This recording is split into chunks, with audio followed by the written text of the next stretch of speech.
Hello my dear students, welcome to our YouTube channel. Yes student, आज जो हम video बना रहे हैं for class 8 subject science and chapter 13 sound. Yes बेटा जी, देखिए इससे पहले इस चैप्टर की हम एक वीडियो और बना चुके हैं। आई होप काफ़ी स्टूडेंट्स ने देख ली होगी। जिन्होंने नहीं देखी एक बार आप वो वीडियो जरूर देखिए, क्योंकि उसमें हमने चैप्टर का इंट्रोडक्शन किया था कंप्लीट, कि हमारा जो चैप्टर कर रहे हैं साउंड है क्या, sound is a form of energy. जब तक आप उस वीडियो को नहीं देखेंगे तब तक जो आज हम टॉपिक कर रहे हैं ना, फिर ये आपको चीज़ें क्लियर नहीं हो पाएंगी। ठीक है, तो ये वीडियो देखने से पहले इसका जो पार्ट 1 पहले जो अपलोड कर चुके हैं आप एक बार वो गो थ्रू कर लीजिए। उसके बाद आप इसको देखना, फिर आपको चीज़ें अच्छे से समझ में आ जाएंगी। ठीक है, ओके लेट्स स्टार्ट। अपना जो चैप्टर बेटा चैप्टर 13 साउंड होती क्या है? It is a form of energy. Energy की एक फॉर्म होती है। देखिए मैं बार बार आपको बोल रही हूँ, sound is a form of energy, sound is a form of energy. Y?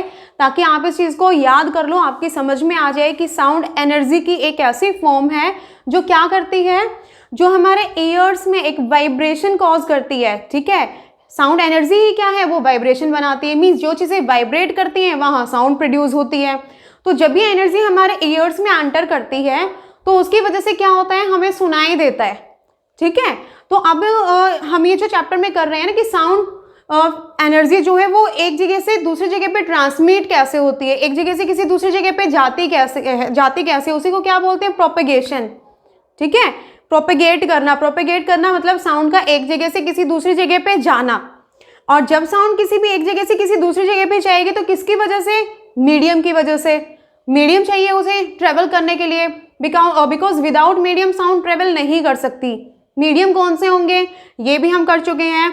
आपके सॉलिड, लिक्विड एंड गैसेस, इनमें से कोई भी मीडियम प्रेजेंट होता है, उसकी हेल्प से जो साउंड है वो ट्रेवल करती है from one place to any another place.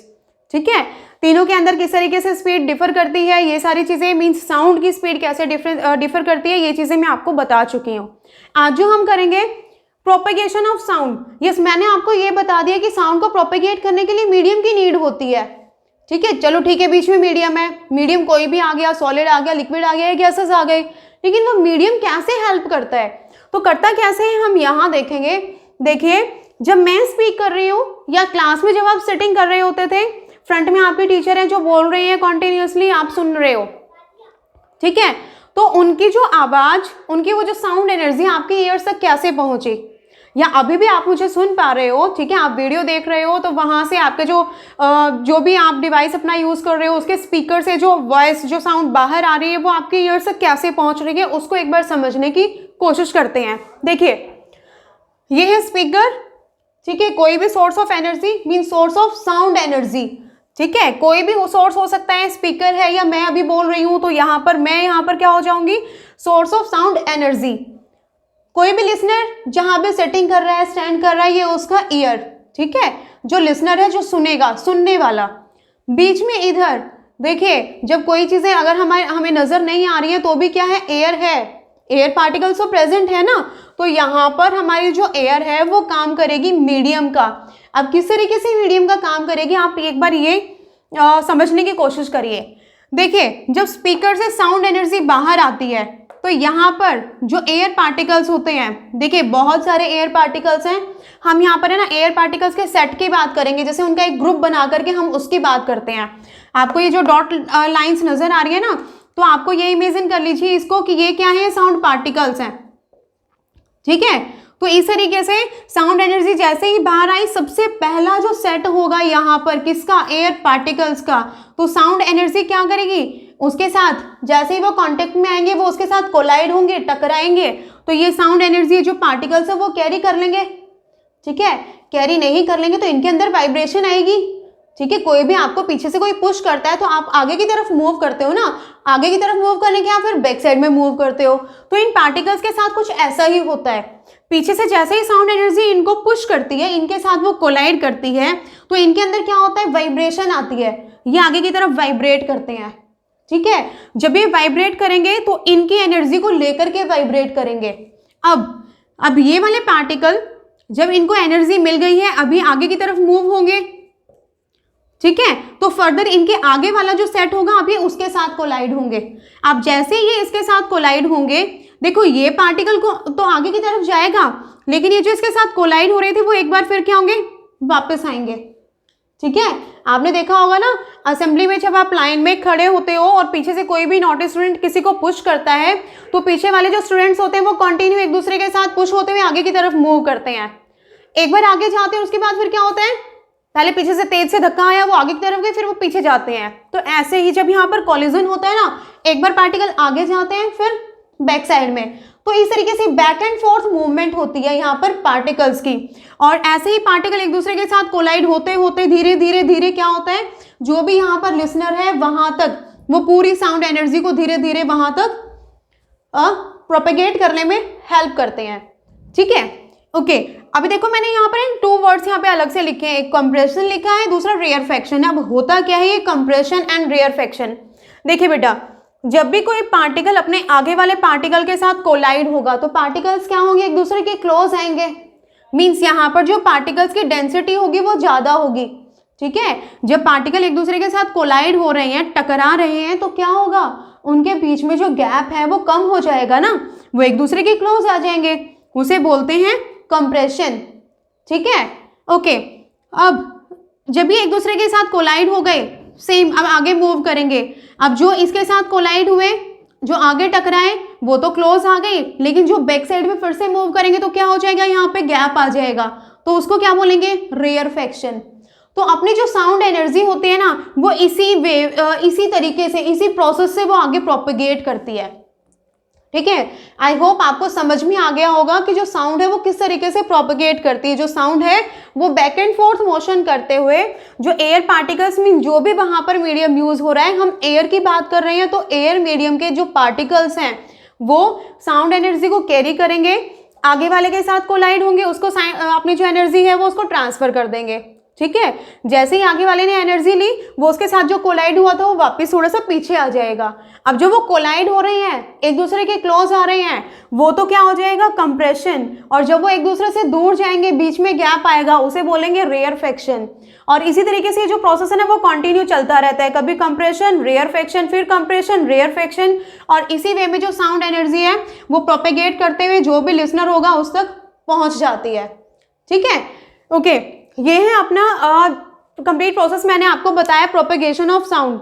अभी हम करते हैं अबाउट वेव्स। देखिए, जो साउंड एनर्जी वो वेव्स की फॉर्म में मूव करती है ना। अब सबसे पहले तो जो वेव एक नया वर्ड है आपके सुनने के लिए, तो वेव्स होती क्या हैं, वेव्स किसे बोलते हैं? तो बेटा वेव्स होती क्या हैं, any disturbance in any medium, किसी भी मीडियम में जब डिस्टर्बेंस होती है, ठीक है, और जो कॉज करती है इन ट्रांसफर ऑफ एनर्जी, वेव क्या होगा,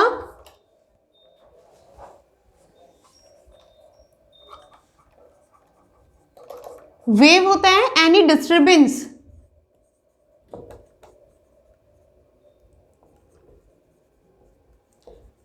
विच इज रिस्पॉन्सिबल फॉर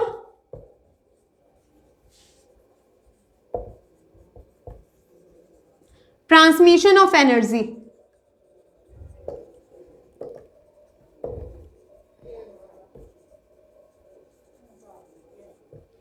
ठीक है, तो अब ये जो वेव्स होती है ना बेटा, देखिए आपके यहां पर आपको 2 टाइप्स की वेव्स हैं।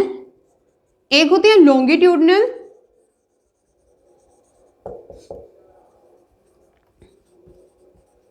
सेकेंड होती है ट्रांसवर्स। देखिए लॉन्गिट्यूडनल वेव का जो एग्जांपल है ना वो साउंड एनर्जी, जस्ट अभी मैंने आपको बताया। साउंड एनर्जी में क्या होता है बेटा, देखिए एनर्जी को मूव करना है उस डायरेक्शन में। ठीक है, कोई भी स्पीकर है, साउंड को उधर जाना है।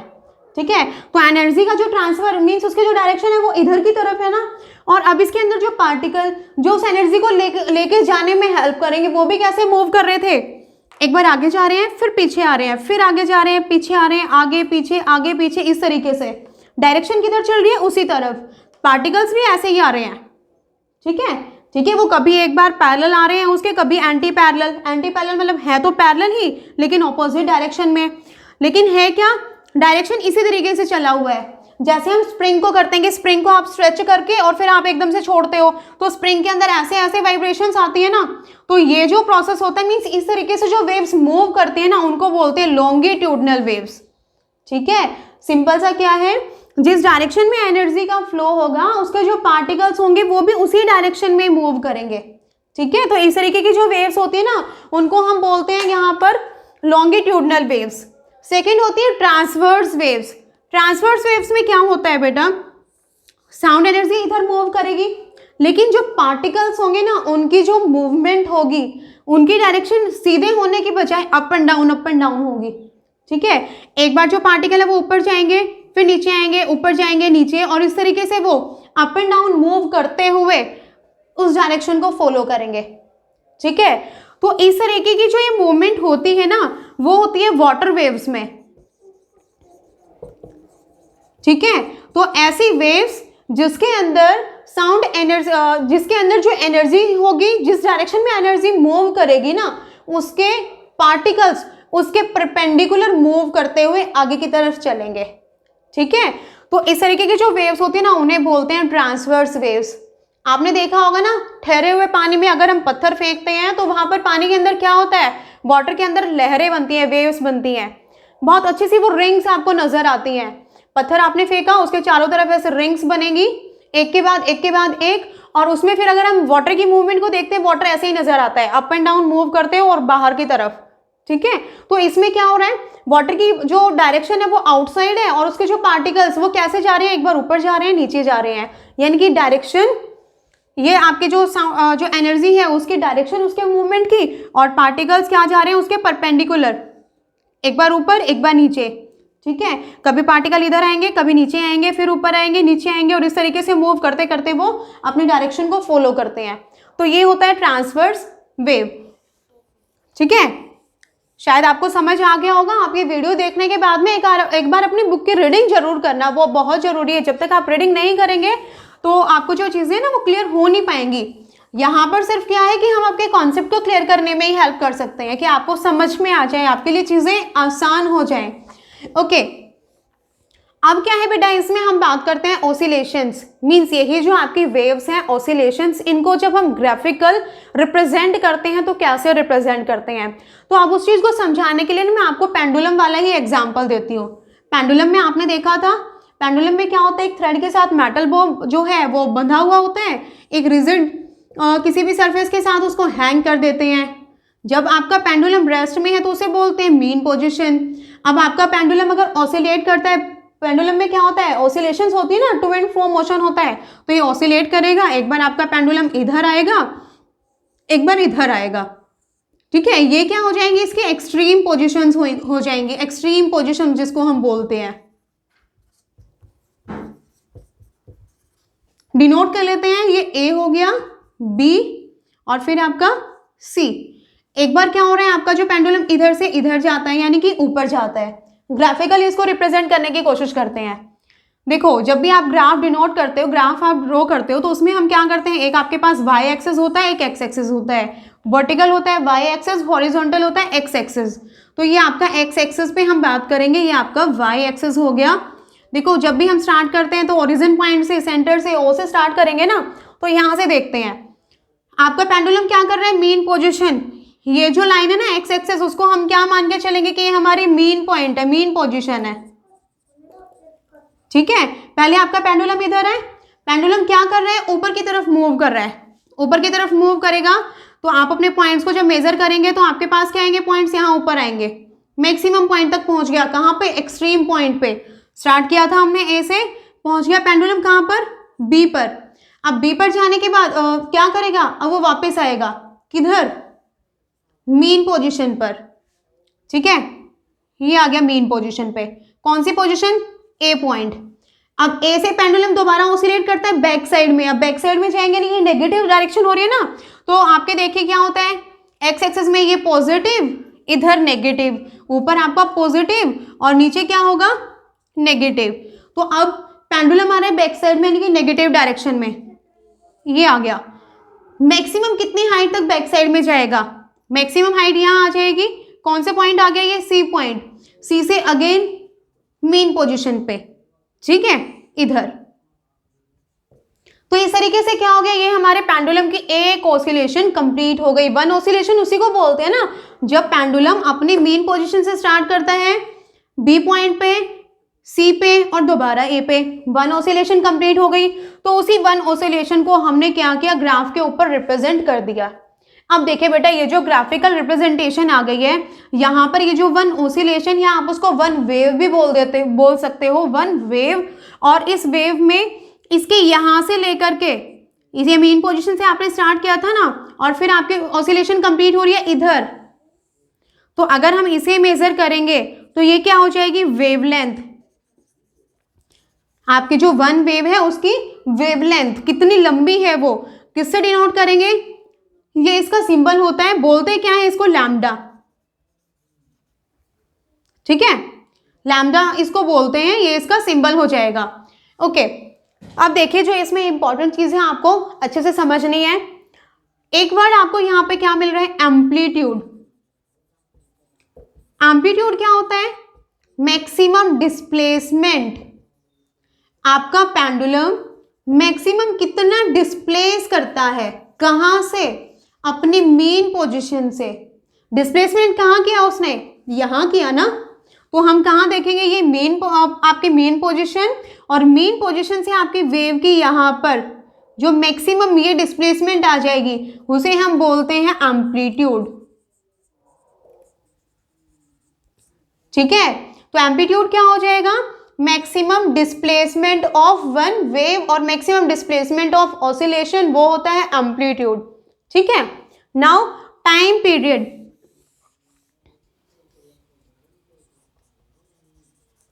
टाइम पीरियड मींस टी से हम डिनोट करते हैं ना, time taken by one oscillation. ये जो वन ऑसिलेशन है इसने कंप्लीट करने में कितना टाइम लिया, वो क्या हो जाएगा, इस ऑसिलेशन का टाइम पीरियड।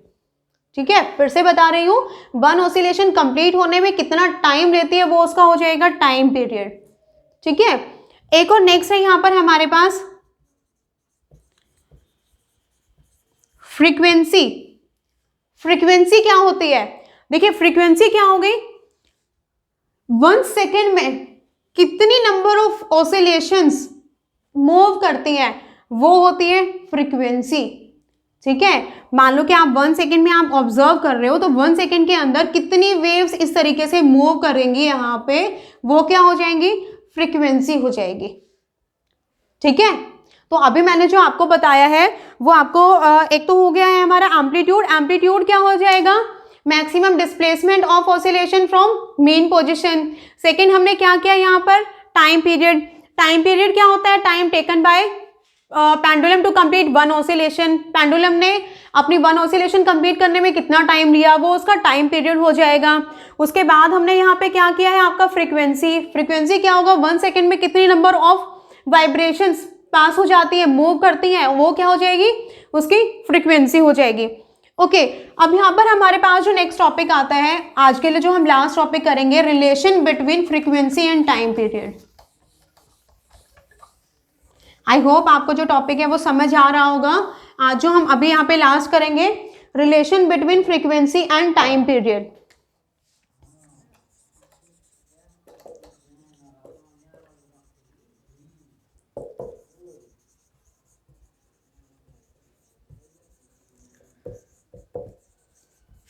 फ्रीक्वेंसी और टाइम पीरियड में हम रिलेशन बता रहे हैं अभी आपको। क्या होता है, आपका जो टाइम पीरियड होता है ना,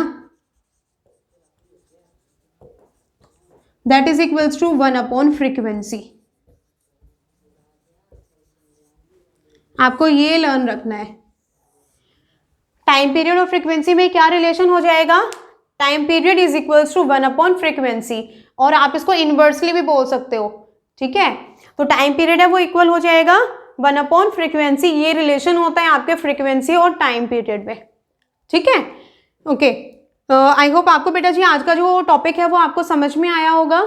नहीं समझ में आया, आप फिर से कोशिश करिए, बैक साइड में जहां पर भी आपको प्रॉब्लम होती है आप फिर से वीडियो को एक बार ध्यान से सुनिए, चैप्टर की रीडिंग करिए। ठीक है, नेक्स्ट वीडियो में हम करेंगे कैरेक्टरिस्टिक्स ऑफ वेव्स। जो अभी आज हमने वेव्स पढ़ी हैं, ऑसिलेशंस पढ़ी है ना, तो इनकी क्या कैरेक्टरिस्टिक्स होती हैं वो हम करेंगे नेक्स्ट वीडियो में। ठीक है, आई होप आपको जो वीडियो है वो पसंद आ रही होंगी। अगर आपको लगता है कि हाँ वीडियो आपके लिए हेल्पफुल है, आपको यहाँ से हेल्प हो रही है आपकी, तो वीडियो को लाइक करना ना भूलें। जिन्होंने सब्सक्राइब नहीं किया है हमारे चैनल को, वो चैनल को सब्सक्राइब कर लीजिए, बेल आइकन को प्रेस कर लीजिए, क्योंकि बेटा आप क्या है सब्सक्राइब तो कर लेते हो और बेल आइकन को प्रेस नहीं करते हो ना, तो आपको नोटिफिकेशन नहीं मिलती है। ठीक है, तो सब्सक्राइब कर लीजिए, बेल आइकन को प्रेस कर लीजिए, जिससे कि जितने भी यूजफुल नोटिफिकेशंस हैं, जो भी आपके लिए हम वीडियो अपलोड करेंगे, उनके नोटिफिकेशन आपको मिल जाए। ओके ओके बेटा जी, पढ़ते रहिए, सीखते रहिए। All the best and have a nice day.